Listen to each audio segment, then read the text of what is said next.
जय हिंद बच्चों, क्या हालचाल। मेरा नाम है निखिल दुबे और आज हम लेकर आए हैं क्लास 12th ऑर्गेनिक केमिस्ट्री का second chapter alcohol phenol ether और उसका लेक्चर नंबर 2। पहले लेक्चर में हमने एल्कोहल के मेथड ऑफ प्रिपरेशन को पढ़ा, जिसमें फिनॉल और एल्कोहल दोनों की मेथड ऑफ प्रिपरेशन को पढ़ा। उसके मैकेनिज्म को हमने समझा कि कैसे जो है एल्कोहल को बनाया जाता है, और साथ ही साथ हमने सॉल्व करे PYQ। आज हम बात करेंगे एल्कोहल की फिजिकल और केमिकल प्रॉपर्टीज के बारे में, पर चूंकि केमिकल प्रॉपर्टीज थोड़ी सी बड़ी है इसलिए आज केवल एक ही टाइप की केमिकल प्रॉपर्टीज के बारे में हम बात करेंगे और साथ ही साथ सॉल्व करेंगे PYQ। तो जल्दी से कॉपी और पेन निकाल लीजिए, नोट्स बनाना स्टार्ट कीजिए। तो स्टार्ट करते हैं हमारा second lecture alcohol phenol and ether. तो सबसे पहले बात करते हैं फिजिकल प्रॉपर्टीज की। फिजिकल प्रॉपर्टीज के अंदर जो सबसे पहली प्रॉपर्टी होती है वो होती है बॉइलिंग पॉइंट। देखा यह जाता है कि जो एल्कोहल का बॉइलिंग पॉइंट है वो normally hydrocarbons, ether, aldehyde, ketones इन सबसे ज्यादा होता है। रीजन ये होता है कि एल्कोहल के बीच में जो है इंटरमॉलिक्यूलर हाइड्रोजन बॉन्डिंग होता है। एल्कोहल के जो मॉलिक्यूल्स हैं उनके बीच में इंटरमॉलिक्यूलर हाइड्रोजन बॉन्डिंग प्रेजेंट होता है, और जब जब इंटरमॉलिक्यूलर हाइड्रोजन बॉन्डिंग कहीं प्रेजेंट होता है तो उसका जो बॉइलिंग पॉइंट है वो क्या होता है, काफी ज्यादा होता है। तो जितने भी ऑर्गेनिक कंपाउंड्स हैं उन सारे ऑर्गेनिक कंपाउंड्स में सबसे ज्यादा जो बॉइलिंग पॉइंट एग्जिस्ट करता है वो करता है कार्बोक्सिलिक एसिड का, उसके बाद आता है एल्कोहल। रीजन दोनों में सेम है कि वहां पे कार्बोक्सिलिक एसिड में ये देखा जाता है कि बॉइलिंग पॉइंट में हाइड्रोजन बॉन्डिंग तो होता ही है, बट साथ ही साथ जो कार्बोक्सिलिक एसिड है वो अपने वेपर फेज में भी डाइमर में एग्जिस्ट करता है, और डाइमर को उसको ब्रेक करने के लिए फिर एक्स्ट्रा एनर्जी देनी पड़ती है। इसलिए सबसे ज्यादा जो बॉइलिंग पॉइंट होता है वो कार्बोक्सिलिक एसिड का होता है। The boiling points of alcohols and phenol increases with increase in the number of carbon atom, increase in van der Waals force। तो ये हमें पता ही है कि boiling point is totally depend on surface area. तो अगर अमंग द एल्कोहल्स हम boiling point की बात करें तो जितना ज्यादा चेन इंक्रीज होता जाएगा उतना क्या होगा, बॉइलिंग पॉइंट इंक्रीज होगा, और जैसे जैसे ब्रांचेस बढ़ती जाएंगी वैसे वैसे क्या होगा, बॉइलिंग पॉइंट कम होता जाएगा। तो among alcohols boiling point depends on the surface area. As soon as the long chain of carbon increases, the boiling point increases because of the increasing in the van der Waals force. In alcohols, the boiling point decreases with increase of branching in carbon chain because of decrease in van der Waals forces with decrease in surface area. तो जैसे जैसे branches बढ़ती जाती हैं वैसे वैसे surface area reduce होता जाता है। तो आइसोमरिक अगर एल्कोहल की बात करें तो ऐसे एल्कोहल जहां पे ब्रांचेस ज्यादा हैं वहां पे सरफेस एरिया कम होगा और उसके कारण उनका बॉइलिंग पॉइंट भी कम होगा। The OH group in alcohols and phenol involve in intermolecular hydrogen bonding एक शोन इन फिगर। आप देख सकते हो कि यहाँ पे इस तरीके से हाइड्रोजन बॉन्डिंग एग्जिस्ट करता है between oxygen and hydrogen of alcohol. Similarly in the case of phenol यहाँ पे भी इंटरमॉलिक्यूलर हाइड्रोजन बॉन्ड एग्जिस्ट करता है। तो because of the intermolecular hydrogen bonding present in the alcohol and phenol, इसका जो बॉइलिंग पॉइंट है कंपैरेटिवली ईथर, हाइड्रोकार्बन, हेलोएल्केन से ज्यादा होता है। क्लियर है? तो पहला point, among alcohol boiling point proportional to surface area, and all other organic compound boiling point high due to intermolecular hydrogen bonding, due to intermolecular hydrogen bonding. Clear है? तो among alcohol जैसे जैसे long chain increase होगा वैसे वैसे boiling point बढ़ेगा, और branches होने जैसे जैसे बढ़ती जाएंगी वैसे वैसे बॉइलिंग पॉइंट कम होता जाएगा। बट अदर हाइड्रोकार्बन्स या ईथर इनके कंपैरिजन में alcohol is having a higher boiling point. Reason behind that is it is having a intermolecular hydrogen bonding. Clear है? बढ़े आगे।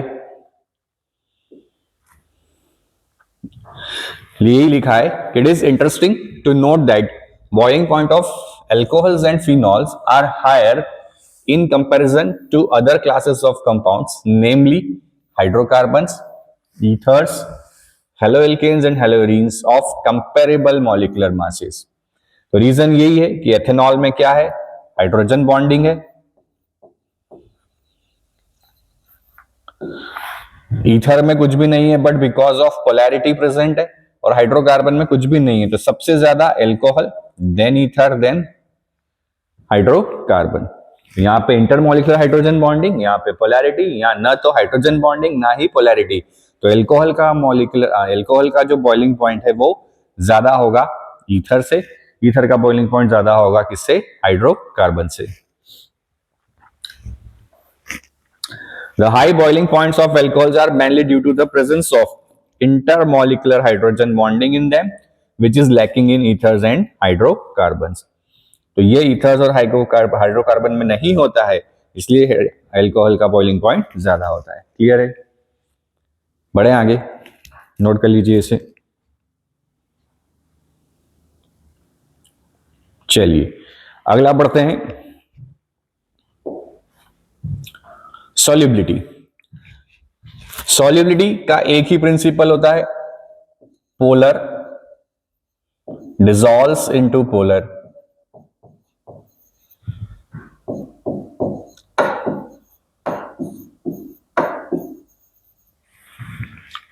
अब जो एल्कोहल है, it is capable to make hydrogen bond with water. तो यहां पे एल्कोहल आप देख सकते हो, O तरफ से भी वाटर से हाइड्रोजन बॉन्ड बना सकता है और H तरफ से भी वाटर से हाइड्रोजन बॉन्ड बना सकता है। तो because of it is capable to make hydrogen bond with water, it is soluble in water. Alcohol water में सॉल्यूबल होता है, but as soon as the number of carbon increases, जैसे जैसे नंबर ऑफ कार्बन इंक्रीज होंगे hydrophobic nature increase होगा, और hydrophobic nature अगर increase हुआ तो सॉल्युबिलिटी क्या होगी, डिक्रीज होती जाएगी। तो it is soluble in water, but जैसे जैसे यहाँ पे हाइड्रोफोबिक कैरेक्टर इंक्रीज होगा वैसे वैसे सॉल्युबिलिटी डिक्रीज होगी। The solubility of alcohols and phenol water is due to their ability to form hydrogen bonds with water molecules as shown in figure. The solubility decreases with increase in size of alkyl or aryl hydrophobic groups. जैसे जैसे number of carbon increase होंगे तो covalent character compound में increase होगा और वैसे वैसे solubility decrease होती जाएगी। ठीक है, बढ़े आगे। चलिए नेक्स्ट देखते हैं। क्वेश्चन है, arrange the following sets of compounds in order to their increasing boiling points. तो ऐसे क्वेश्चंस के लिए बच्चों सबसे पहले इनके स्ट्रक्चर बना ले। तो पहला pentane 1 ol 1 2 3 4 5 and OH। Then butane 1 ol 1 2 3 4 OH। Butane 2 ol 1 2 3 4 second पे OH। Ethanol, ethanol is 2 carbon और OH। Propane 1 ol 1 2 3 propane 1 ol. And methanol, methanol सिर्फ 1 कार्बन। तो अमंग एल्कोहल बात करनी है, तो अभी हमने देखा था कि क्या होता है among alcohol, number of carbon increases तो बॉइलिंग पॉइंट इंक्रीजेस। अब ऑर्डर कौन सा है ये भी देखिएगा, इंक्रीजिंग ऑर्डर है। इंक्रीजिंग ऑर्डर का मतलब क्या होता है, स्मॉलर टू हायर। इंक्रीजिंग मतलब स्मॉलर टू हायर। तो सबसे ज्यादा बॉइलिंग पॉइंट होगा जिसकी ब्रांच, जिसकी चेन सबसे बड़ी है ना। तो देखते जाएं, तो सबसे पहले तो मेथेनॉल, क्योंकि 1 ही कार्बन है, क्योंकि इंक्रीजिंग ऑर्डर में लिखना तो सबसे छोटा मेथेनॉल। देन एथेनॉल 2 कार्बन है। फिर अगर आ जाए तो प्रोपेनॉल 3 कार्बन है। अब इन दोनों में 4-4 कार्बन है, तो ब्रांच को प्रिफर करेंगे, ब्रांच का कम होगा, तो 4th नंबर पे ब्यूटेन 2 ऑल, 5th नंबर पे ब्यूटेन 1 ऑल और 6th नंबर पे कौन होगा, पेंटेन 1 ऑल। तो ये हो गया इंक्रीजिंग ऑर्डर। फर्स्ट नंबर पे मेथेनॉल, सेकेंड नंबर पे एथेनॉल, देन प्रोपेनॉल। ब्यूट के 2 ऑप्शन है, पर ये ब्रांच है, ब्रांच का कम होगा तो ये, उसके बाद स्ट्रेट चेन और सबसे हाईएस्ट पेंटेनॉल। क्लियर है? चलिए सेकंड वाला करते हैं। पेंटेन वनॉल 1 2 3 4 5, ये pentanol. Then n butane, butane means सिर्फ 4 carbon without any functional group. Pentanal, pentanal का मतलब, नल का मतलब, अल का मतलब एल्डिहाइड ग्रुप, तो CHO। और ethoxy ethane, ethoxy ethane is ether C2H5O C2H5। तो चलिए अलग अलग अलग अलग फंक्शनल ग्रुप है। तो सबसे बकवास कौन होगा बॉइलिंग पॉइंट में? हाइड्रोकार्बन फर्स्ट नंबर पे, क्योंकि कोई पोलैरिटी नहीं है, कोई हाइड्रोजन बॉन्डिंग नहीं है। देन ईथर, थर्ड नंबर पे एल्डिहाइड, और फोर्थ नंबर पे कौन होगा? Alcohol, because of the hydrogen bonding. Clear है? तो इंक्रीजिंग ऑर्डर में सबसे छोटे से सबसे बड़ा। क्लियर है? आया समझ में? बढ़े आगे।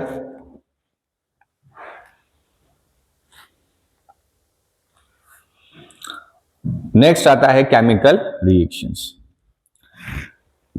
बेसिकली एल्कोहल जो है, it is treated as nucleophile as well as the electrophile because of the presence of lone pair present on the oxygen.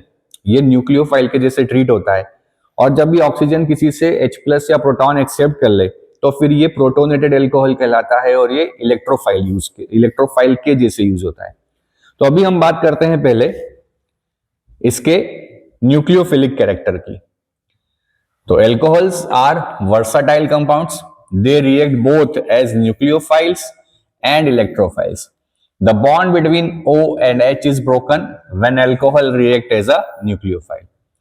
तो कौन सा बॉन्ड ब्रेक होता है एल्कोहल में? O और H के बीच का, कि हमारे पास एल्कोहल है ROH, तो अगर एज अ न्यूक्लियोफाइल काम कराना है तो बॉन्ड ब्रेक होगा किसके बीच का? O और H के बीच का। तो स्टार्ट करते हैं एल्कोहल एज न्यूक्लियोफाइल। देखिए अभी मैंने आपसे कहा था कि न्यूक्लियोफाइल में एल्कोहल क्या करेगा? अपना लोन पेयर देगा। तो सपोज ये हमारे पास कोई कार्बोकेटायन है, और यहां पे एल्कोहल ने क्या किया? अपना लोन पेयर इसको दिया। तो लोन पेयर देने के बाद इस ऑक्सीजन ने कार्बन के साथ बॉन्ड बनाया, तो कार्बन के पास इलेक्ट्रॉन आ गए, तो कार्बन का प्लस खत्म हो गया। बट चूंकि एक इलेक्ट्रॉन ऑक्सीजन से दूर चला गया है, तो ऑक्सीजन पे चार्ज कैसा आ गया? प्लस। अब ऑक्सीजन ठहरा इलेक्ट्रोनेगेटिव एलिमेंट, तो इलेक्ट्रोनेगेटिव एलिमेंट होने के कारण वो अपने इस प्लस को बियर नहीं करना चाहता, तो फिर वो क्या करता है? इस हाइड्रोजन से बॉन्ड ब्रेक कर लेता है, और यहां से किसको बाहर कर देता है? H+ को। तो यहां पे क्या बन गया? एल्कोक्साइड ग्रुप का अटैचमेंट हो गया, और साथ में बाहर हो गया H+। तो ऐसा सब्सटेंस जो H+ देता है उसे क्या कहा जाता है? एसिड। इसका मतलब क्या हुआ कि alcohol behaves as a acid, alcohol behaves like an acid. अब ये एसिड वीक होगा या स्ट्रांग होगा? तो it will be a weaker acid as compare to the mineral acid, as compare to the carboxylic acid. ठीक है, तो ये एसिड तो है बट ये वीकर एसिड है, कार्बोक्सिलिक एसिड से भी वीक है, और जो mineral acid HCl H2SO4 HNO3 होते हैं इनसे तो काफी वीक है। ठीक है, क्लियर है? आया इतना समझ में? तो एल्कोहल यहाँ पे कैसे काम करता है? एसिड के जैसे काम करता है। In the nucleophilic reaction alcohols behaves like a acid. Clear? बढ़े आगे।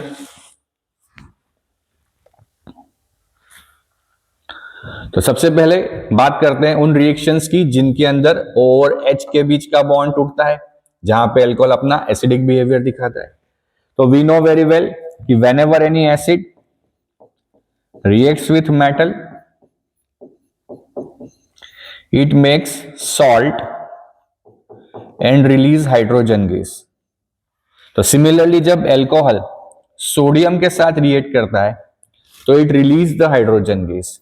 ये क्या करता है? हाइड्रोजन गैस को रिलीज करता है। और सॉल्ट यहां पे बनता है सोडियम एल्कोक्साइड। कौन सा सॉल्ट बनता है? Sodium alkoxide. तो यहां पे RO- और Na पे क्या आ जाएगा? प्लस। तो alcohol is reacting with metal and makes salt and release hydrogen gas. Similarly if the phenol reacts with the, अच्छा ये रिएक्शन जो है it is the chemical test for alcohol also.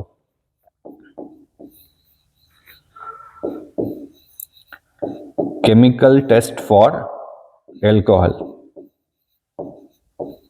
कि अगर आपको एल्कोहल आइडेंटिफाई करना है कि your given functional group is a alcohol, then just add sodium metal into it, it will release the hydrogen gas and make sodium alkoxide. Similarly, phenol when reacts with the sodium, also it releases hydrogen gas and makes sodium phenoxide. यहाँ पे alkyl group था इसलिए alkoxide आ गया, यहाँ पे phenyl है इसलिए क्या आ जाएगा, फिनॉक्साइड। क्लियर है?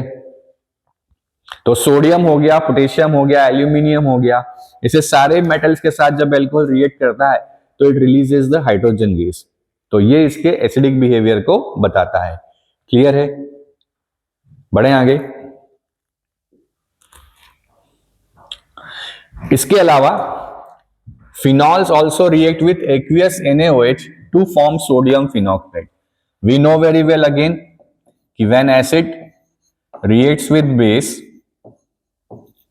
it makes salt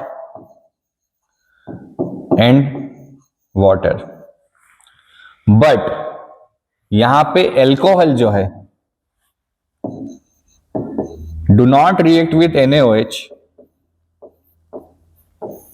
and make salt and water। ये रिएक्शन एल्कोहल नहीं देता क्योंकि एल्कोहल वीकर एसिड है, तो फिनॉल देता है। Phenol reacts with NaOH, makes again sodium phenoxide and water। तो फिनॉल सोडियम हाइड्रोक्साइड के साथ तो रिएक्शन देता है बट एल्कोहल NaOH के साथ रिएक्शन नहीं देता है। All these above reaction shows that alcohols and phenols are acidic in nature। इन सारी रिएक्शन से क्या कंफर्म हुआ कि जो एल्कोहल और फिनॉल हैं वो कैसे होते हैं, एसिडिक इन नेचर होते हैं। Because reacting with metal they are release hydrogen gas जो कि एसिडिक बिहेवियर दिखाता है। Similarly we know very well कि एसिड जब बेस के साथ रिएक्ट करता है तो सॉल्ट और वाटर बनाता है, तो फिनॉल भी रिएक्शन दिखाता है और सॉल्ट और वाटर बना रहा है, इसका मतलब फिनॉल का बिहेवियर भी कैसा है, एसिडिक इन नेचर है। क्लियर है? तो अगला क्वेश्चन ही ये बनता है कि साहब इनके एसिडिक कैरेक्टर के बारे में बताओ। तो देखिए बढ़िया सा यहाँ पे रिएक्शन हम देख रहे हैं कि एल्कोहल H+ देता है इन रिएक्शन, तो कोई बेस क्या करेगा, यहां से H+ को एक्सेप्ट कर लेगा और यहाँ पे RO- बाहर हो जाएगा, तो ये H+ एक्सेप्टर हो गया, तो ये कॉन्जुगेट एसिड बन गया और ये क्या बन गया, कॉन्जुगेट बेस हो गया। तो एल्कोहल और फिनॉल कौन से एसिड है, ब्रॉन्स्टेड एसिड है। क्या होते हैं Bronsted acid, which donates proton. Bronsted Lowry acid वो होते हैं जो प्रोटॉन डोनर होते हैं। क्या होते हैं, प्रोटॉन डोनर होते हैं। तो जो प्रोटॉन डोनेट करते हैं उन क्या कहते हैं, ब्रॉन्स्टेड लॉरी एसिड। तो प्रोटॉन का मतलब क्या हो गया, H+ आयन। H+ आयन और प्रोटॉन सेम थिंग है। ठीक है, अब यहाँ पे जो क्वेश्चन बनते हैं ना, वो क्वेश्चन बड़े मजेदार बनते हैं। तो सबसे पहला यहाँ पे बनता है एसिडिटी ऑफ एल्कोहल, कि एसिडिक बिहेवियर ऑफ एल्कोहल की बात करें। चलिए समझते हैं। वी नो वेरी वेल कि कोई भी एल्कोहल अगर एसिडिक होगा तो वो अपना H+ लूज करेगा और H+ लूज करने के बाद यहाँ पे क्या बना लेगा, सोडियम एल्कोक्साइड आयन। तो एसिडिक सब्सटेंस के लिए क्या बन गया, RO-। अब हमें ये अच्छे से पता है केमिस्ट्री में कि जो प्रोडक्ट बनता है आफ्टर द रिएक्शन वो स्टेबल होना चाहिए। तो जो प्रोडक्ट स्टेबल होगा तभी रिएक्शन फॉरवर्ड डायरेक्शन में ज्यादा जाएगी, या रिएक्शन तभी उसी डायरेक्शन में ज्यादा होगी जब प्रोडक्ट स्टेबल होगा। तो अगर हमें पूछा जाए कि which one will be the more acidic in nature, primary alcohol, secondary alcohol या टर्शियरी एल्कोहल, तो कैसे आंसर निकालेंगे, देखिए जरा। कि सबसे पहले प्राइमरी एल्कोहल बना लेते हैं, RCH2OH। सेकेंडरी एल्कोहल में क्या होगा, इस कार्बन से 2 एल्काइल ग्रुप जुड़ जाएंगे। टर्शियरी एल्कोहल में इस कार्बन जिससे OH जुड़ा है उससे 3 एल्काइल ग्रुप कनेक्ट होंगे। पर हमें यहां से आंसर थोड़ी निकालना है, हमें तो ये देखना है कि आफ्टर लूजिंग द H+ कौन ज्यादा स्टेबल है इन तीनों में। जो ज्यादा स्टेबल होगा आफ्टर लूजिंग H+ उतना रिएक्शन फॉरवर्ड जाएगा और उतना H+ वो आसानी से लूज करेगा। तो चलिए यहां से भी H+ हटा देते हैं तो यहां माइनस आ जाएगा, यहां से H+ हटा दें तो यहां भी माइनस आ जाएगा, यहां से H+ हटा दे तो यहां भी माइनस आ जाएगा। अब नेगेटिव आता है तो वो तो अनस्टेबल होता है, तो हमें ये देखना है, अच्छा कभी कभी हमें चूज करना पड़ता है कि ज्यादा खराब कौन है या ज्यादा अच्छा कौन है। तो हम यहाँ पे क्या चूज करेंगे, कम खराब कौन है। तीनों ही खराब है, क्यों तीनों खराब है, क्योंकि तीनों के ऊपर चार्ज कैसा है, नेगेटिव। तो केमिस्ट्री में कभी भी किसी एटम पे अगर चार्ज है, चाहे वो पॉजिटिव हो या नेगेटिव हो, वो हमेशा अनस्टेबल होता है। इसलिए हमें यहाँ पे ये देखना पड़ेगा कि इन तीनों में सबसे कम नेगेटिव कौन है। जो सबसे कम नेगेटिव होगा वो उतना अच्छा एसिडिक बिहेवियर दिखाएगा। तो यहाँ पे तीनों पे O माइनस है।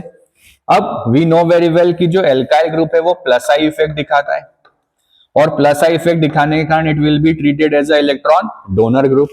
तो यहाँ पे प्लस आई इफेक्ट लग रहा है, जो इलेक्ट्रॉन डोनर है, तो प्लस आई के कारण ऑक्सीजन पे माइनस चार्ज बढ़ेगा, ना कि कम होगा। तो यहाँ तो नेगेटिव और बढ़ रहा है।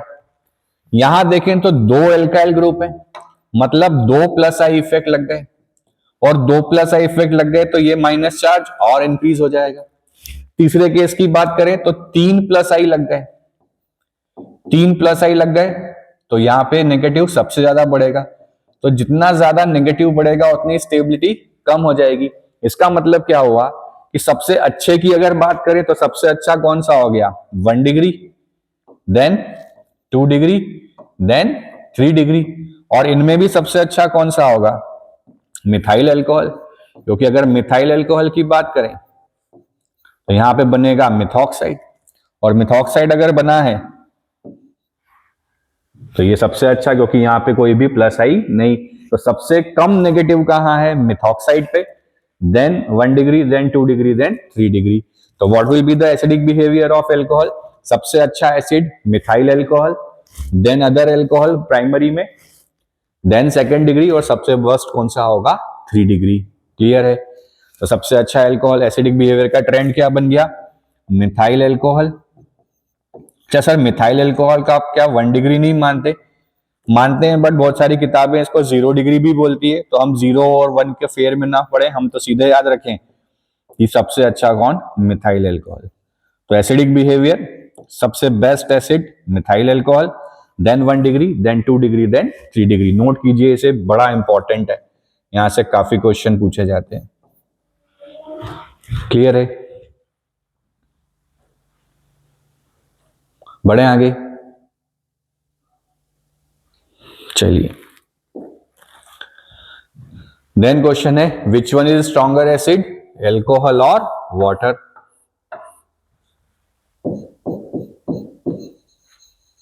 कौन सा स्ट्रॉन्गर है, एल्कोहल और वाटर।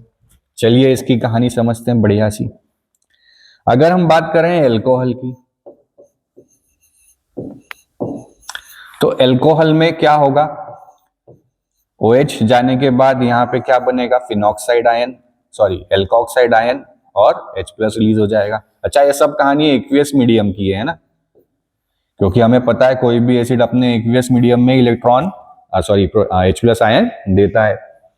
बात करें वाटर की, तो वाटर के केस में भी क्या होगा, अगर यहां से इलेक्ट्रॉन सॉरी बार बार इलेक्ट्रॉन बोल रहा हूं, अगर यहां से H प्लस दे दे तो H प्लस लूज करने के बाद क्या बनेगा, OH माइनस। और OH माइनस में जो ऑक्सीजन पे माइनस होता है, ना कि H पे, लिखते हैं हम OH माइनस है, और अल्टीमेटली माइनस कहां होता है, ऑक्सीजन पे।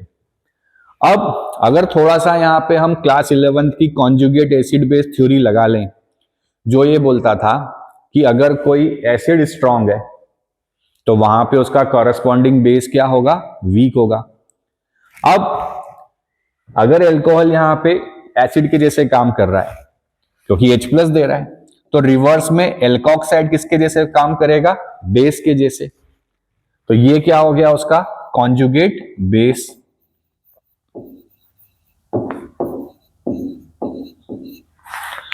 और इधर देखें तो इसका कॉन्जुगेट बेस कौन हो गया, OH माइनस। तो वाटर का कॉन्जुगेट बेस कौन है, OH माइनस, और एल्कोहल का कॉन्जुगेट बेस कौन है, RO माइनस। अब आपको यह सोचना है कि इन दोनों में से स्ट्रॉन्गर बेस कौन होगा। तो ले सर OH माइनस, हमको तो यही पढ़ाया है 10th तक कि जो OH माइनस होता है वो बड़ा स्ट्रॉन्ग बेस होता है। अब थोड़ा सा यहाँ पे आपको क्लास 11th लगानी पड़ेगी। तो आप यहाँ देखेंगे कि अगर एल्कोक्साइड आयन को हम समझें तो यहाँ पे एक एल्काइल ग्रुप लगा है जो प्लस आई इफेक्ट लगा रहा है, और ये लगा रहा है प्लस आई इफेक्ट, इसका मतलब ये ऑक्सीजन पे नेगेटिव चार्ज को इंक्रीज कर रहा है। अगर यहाँ पे नेगेटिव चार्ज इंक्रीज हो रहा है, इसका मतलब इस एल्कोक्साइड की प्रोटॉन एक्सेप्टर टेंडेंसी ज्यादा होगी बजाय किसके, OH माइनस के। क्यों? क्योंकि OH माइनस में हाइड्रोजन है और हाइड्रोजन किसी टाइप का कोई इफेक्ट नहीं लगाता। तो which is better proton acceptor? Proton acceptor वो अच्छा होगा जिसके पास माइनस ज्यादा। तो alkoxide ion is better proton acceptor than the OH minus. तो क्या लिख देंगे हम कि alkoxide ion is better proton acceptor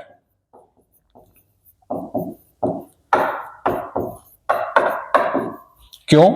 due to plus I effect than OH minus ion. So it is a stronger base than OH minus. इसलिए इसका जो corresponding acid है ROH will be the weaker base acid.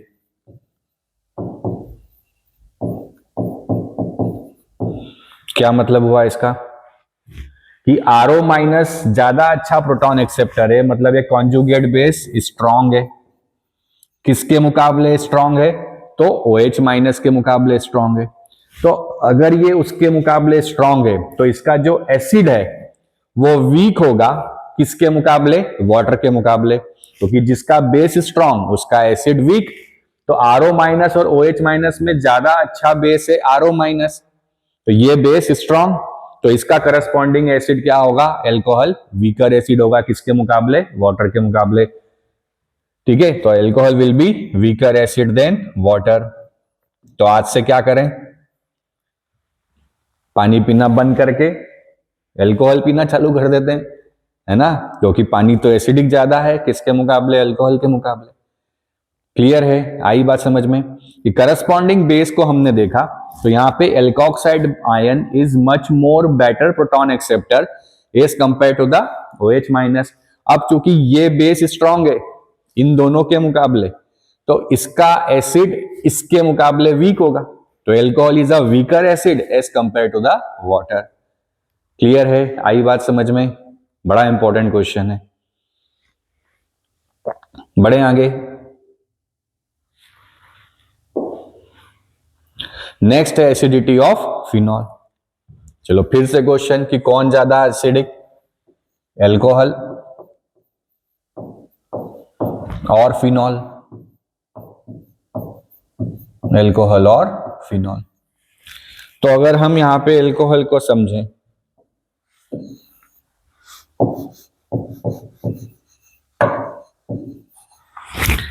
कि वही कहानी, alcohol में से H+ निकाल दो तो क्या बनेगा? RO माइनस और H+। फिनॉल में से निकाल दें जी, तो फिनॉल में से भी निकाल दो, आप खुश हो जाओ। तो फिनॉल में से निकालने के बाद क्या बना? Phenoxide ion. क्या बना? फिनॉक्साइड आयन और साथ में H+। अब बेंजीन रिंग है, तो एक फिनोमिना जो बेंजीन रिंग में सबसे ज्यादा दिखता है वो है रेजोनेंस। कि यहां पे एल्कोहल में 2 लोन पेयर तो थे, H+ भी चला गया तो 3 आ गए, तो इसके ऊपर क्या आ गया? माइनस। तो क्या कॉन्जुगेशन बन रहा है? बिल्कुल बन रहा है, माइनस सिंगल डबल। तो कैसे बना देंगे conjugation? Lone pair bond pair में और बॉन्ड पेयर लोन पेयर में। तो पहला जो यहां पे रेजोनेंस बना, चूंकि यहां पे आ गया है लोन पेयर तो यहां पे माइनस, यहां पे लोन पेयर नीचे उतर के आया है तो डबल बॉन्ड। ऑक्सीजन पे 2 लोन पेयर अभी भी माइनस था, पर एक इलेक्ट्रॉन नीचे चला गया है। देखो 2 इलेक्ट्रॉन थे तो एक तो ऑक्सीजन के पास ही रहा, एक कार्बन के पास चला गया है, तो क्या हो गया यहाँ पे? प्लस। तो प्लस से माइनस कैंसिल हो गया और ये ऐसा का ऐसा।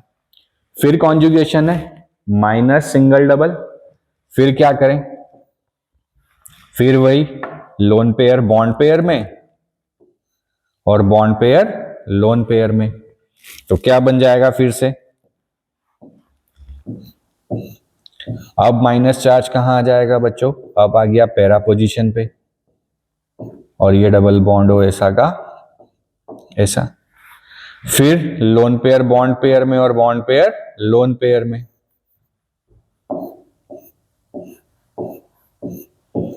तो ये माइनस यहां, डबल बॉन्ड ओ ऐसा का ऐसा, और लास्ट में फिर वही लोन पेयर बॉन्ड पेयर में और बॉन्ड पेयर फिर से लोन पेयर में। तो ये फिनॉक्साइड आयन फिर से ऐसा का ऐसा, और सारे इलेक्ट्रॉन पेयर फिर ऑक्सीजन के ऊपर। तो क्या देख पा रहे हैं, बोले सर बेंजीन का रेजोनेंस देख पा रहे हैं। अरे भाई क्या समझ में आया है, टोटल स्ट्रक्चर बने 5, 5 में से 3 रेजोनेटिंग स्ट्रक्चर में ऑक्सीजन के ऊपर माइनस चार्ज नहीं है, और 2 ऐसे हैं जहां पे माइनस चार्ज है। इसका मतलब क्या हुआ कि ड्यू टू रेजोनेंस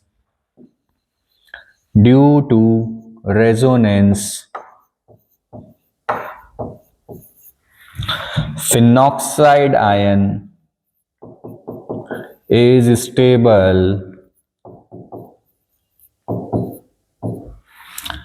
और ये अगर स्टेबल है तो reaction will go in more forward direction. पर एल्कोक्साइड आयन में no resonance observed, no resonance is observed in RO minus. तो यहां पे कोई रेजोनेंस देने वाला ही नहीं है बेचारे को, उसके नेगेटिव को कोई स्टेबल करने वाला नहीं है, जबकि फिनॉक्साइड में इस नेगेटिव चार्ज को रेजोनेंस स्टेबल कर रहा है। तो ये स्टेबल है तो रिएक्शन ज्यादा फॉरवर्ड होगा, ज्यादा फॉरवर्ड हुआ तो ज्यादा H+ मिलेगा, तो phenol will be more acidic as compare to the alcohol. तो कौन अच्छा एसिड होगा, एल्कोहल या फिनॉल? तो phenol will be more acidic because after losing the H+, its phenoxide ion is stable due to resonance। बड़ा important question है, लिख लीजिए, नोट कर लीजिए, स्क्रीनशॉट ले लीजिए, जो करना है कीजिए। बढ़े आगे जी।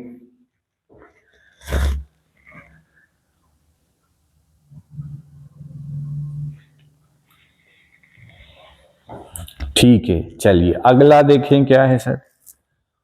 ओहो, प्रश्न आया है, प्रश्न। अच्छा, ये क्वेश्चन बच्चों ना 2-3 बार पूछा है CBSE बोर्ड ने, बड़ा इंपॉर्टेंट है। चलो इसके पहले कुछ और मैं समझा देता हूं आपको। देखो बेटा, फिनॉल के केस में लगेगा, है ना,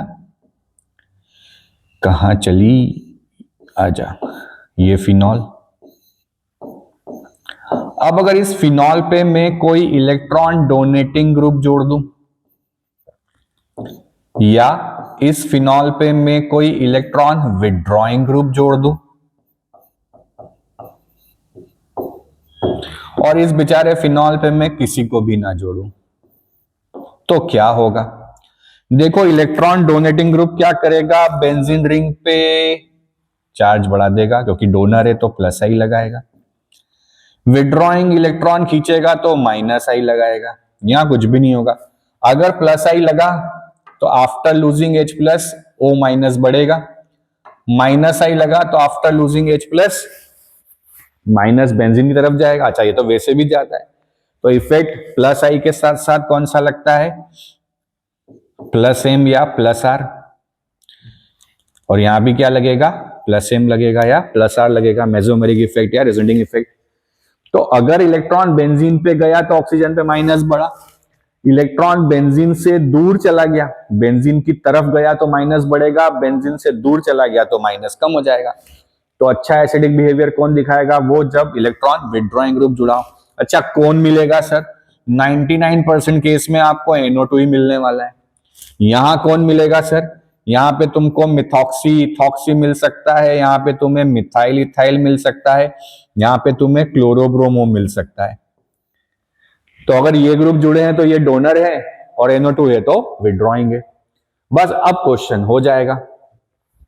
सबसे पहले क्या करते हैं सर, फोटो बनाते हैं। चलो फोटो बनाए। प्रोपेन 1 ऑल, तो प्रोपेन जी इज CH3CH2OH, ठीक है।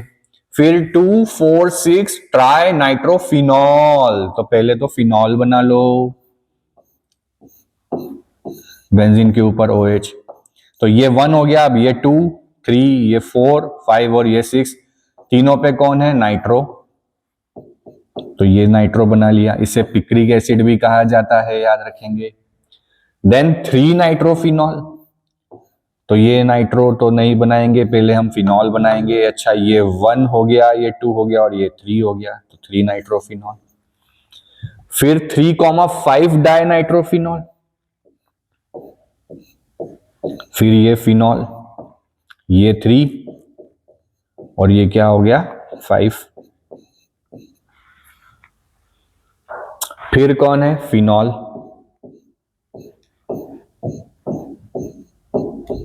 फिनॉल। फिर 4 मिथाइल फिनॉल, ये फिनॉल और ये 4 पे मिथाइल।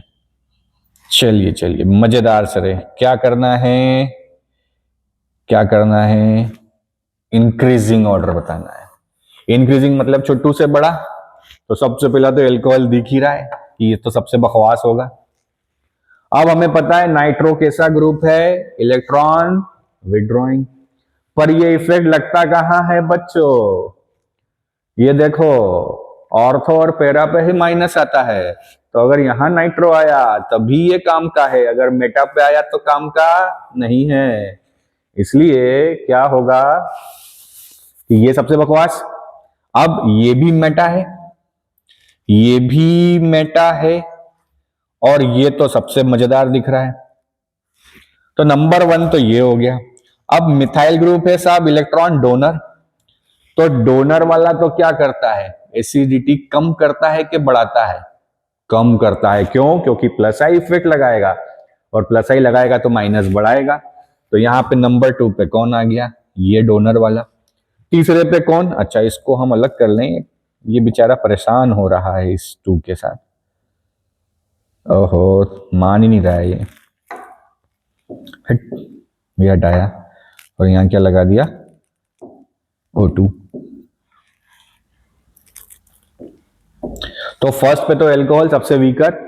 अब सारे बेंजीन वाले थे, तो हमने देखा ये वाला कैसा है, इलेक्ट्रॉन डोनर ग्रुप, तो सेकंड पे आया। थर्ड पे ये कुछ भी नहीं जुड़ा है, क्योंकि ये तो कम कर रहा था, यहां न्यूट्रल है।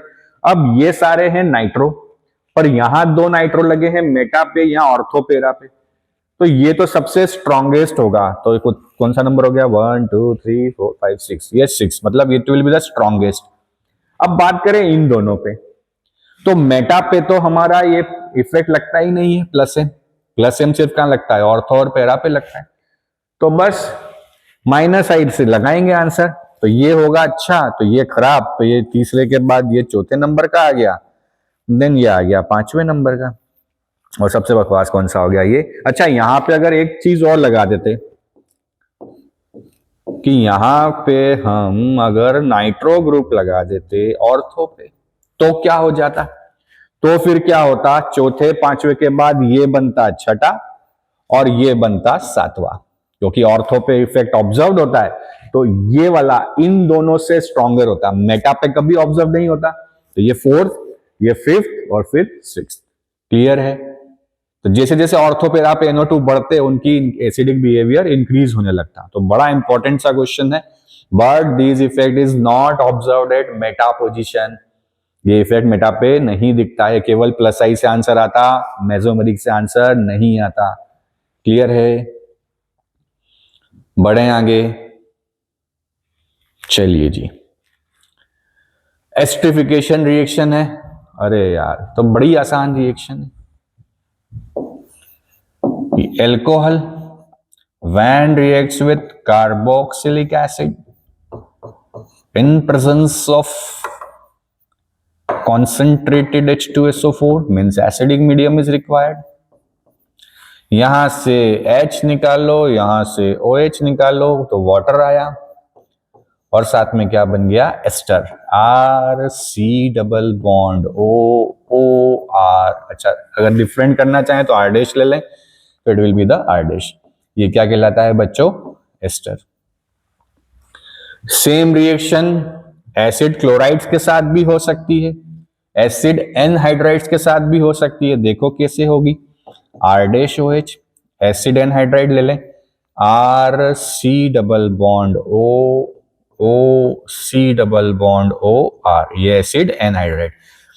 कहीं से भी बॉन्ड तोड़ दो तो यहां माइनस और यहां प्लस, यहां से एसिडिक बिहेवियर है तो प्लस और माइनस, तो प्लस माइनस खेल लो तो क्या बन जाएगा, R C double bond O, यहां प्लस है तो it will be the O minus, तो ओ आर डैश, और साथ में इसके पास चला जाएगा H प्लस, तो बन गया R C double bond O O H. Acid और एस्टर बन गए, क्या बन गया, एस्टर प्लस एसिड कार्बोक्सिल, अच्छा एसिड कौन सा बेटा, कार्बोक्सिलिक एसिड। सेम रिएक्शन हो सकती है किसके साथ, एसिड क्लोराइड के साथ, फिर ले लो R dash O H plus acid chloride को ले ले हम आर सी ओ सी एल।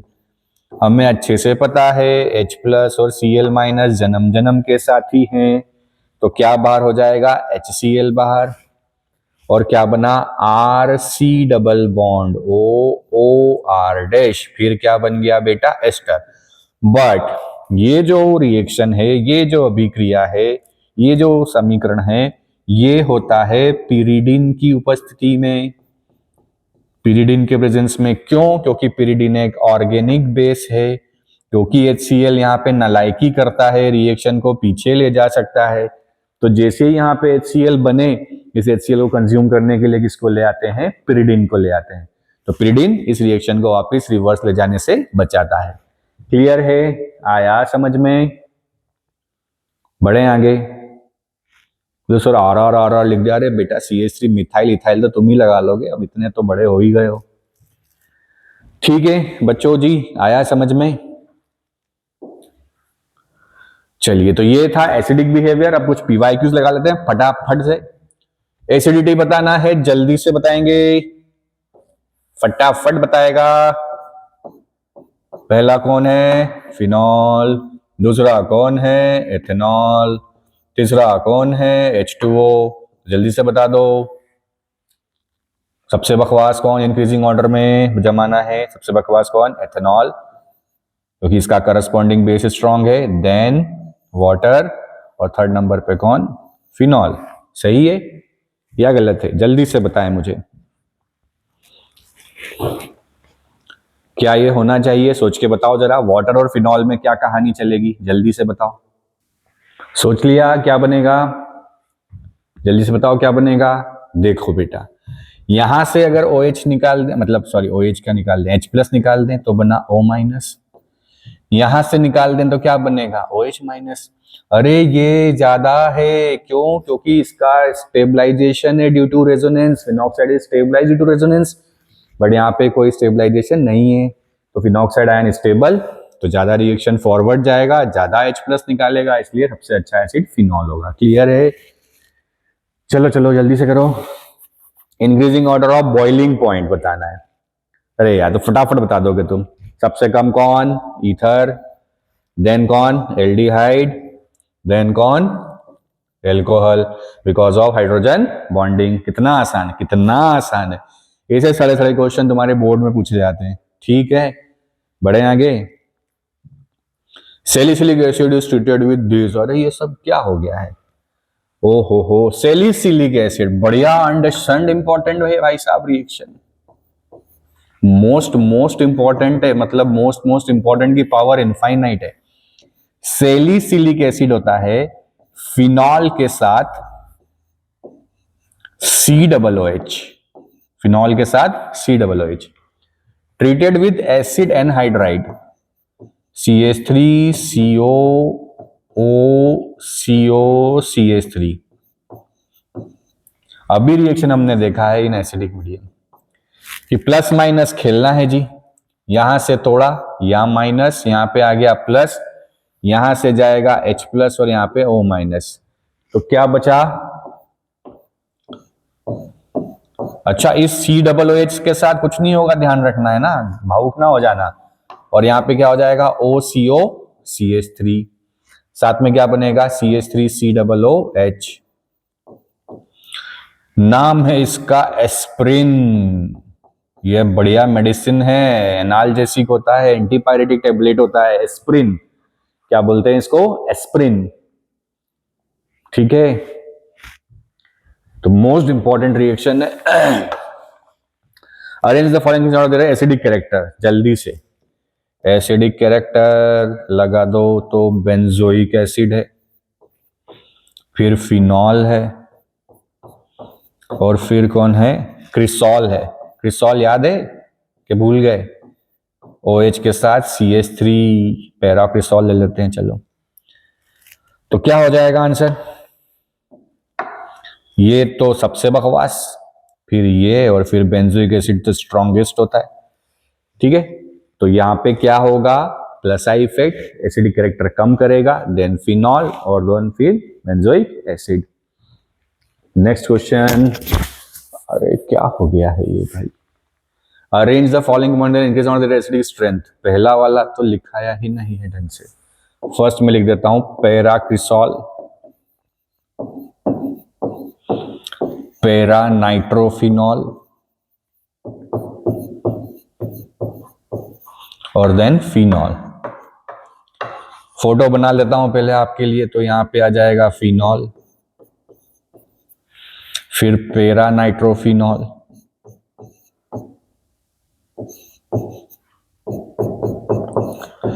यहां पे क्रिसॉल पैरा है, ठीक है कोई बात नहीं, ये OH और ये CH3। चलिए जल्दी से बता दो, सबसे बकवास कौन, सबसे बकवास पैरा क्रिसॉल प्लस आई, फिर फिनॉल कुछ भी नहीं, और थर्ड नंबर पे कौन, नाइट्रोड्यूक्रू माइनस आई। एसिडिक कैरेक्टर बताना है, पैरा नाइट्रोफिनॉल, एथेनॉल और फिनॉल। तो पैरा नाइट्रोफिनॉल, फिनॉल तो हो गया, एथेनॉल और लिख देता हूं, तो एथेनॉल C2H5OH, तो ये सबसे बकवास होगा, है ना, तो एथेनॉल सबसे बकवास होगा। फिर प्रोपेनॉल, प्रोपेन और प्रोपेनल, ये तो आप बता दो यार फटाफट। प्रोपेन सबसे नंबर 1, क्योंकि कोई हाइड्रोजन बॉन्डिंग नहीं, कोई पोलरिटी नहीं, बॉइलिंग पॉइंट बताना है। देन प्रोपेनल एल्डिहाइड, और फिर propanol because of hydrogen bonding. देखो वही चीजें आती हैं बार बार बार बार। Next, alcohols are more soluble in water than hydrocarbon of comparable molecular mass because alcohol can make hydrogen bond with water. Alcohol can make hydrogen bond with water, but propane not make, क्योंकि hydrocarbon नहीं बनाता है, कोई उस पर polarity नहीं होती है। ठीक है, तो ये था बच्चों हमारा सेकेंड लेक्चर एल्कोहल का, फिनॉल का, जहां पे हमने एल्कोहल फिनॉल के एसिडिक बिहेवियर को पढ़ा और उनकी फर्स्ट रिएक्शन पढ़ी जहां पे बॉन्ड टूटता है बिटवीन O एंड H। साथ ही करे PYQ, बहुत सारे सिंपल सिंपल से, है ना। आई होप कि आपको बनने लगेंगे। नाइट्रो जुड़ा है तो अच्छा एसिड होगा, मिथाइल जुड़ा है तो खराब एसिड होगा, अदरवाइज फिनॉल तो है ही। फिनॉल सबसे अच्छा एसिड होता है, वाटर से भी, एल्कोहल से भी। और एल्कोहल वाटर में कौन होता है, एल्कोहल वीकर होता है, वाटर अच्छा एसिड होता है। तो ऐसे ही पढ़ते रहिए, हंसते रहिए, मुस्कुराते रहिए, और अगर वीडियो अच्छा लगा तो please like, subscribe, share, comment करते रहिए और हमें मोटिवेट करते रहिए। जय हिंद।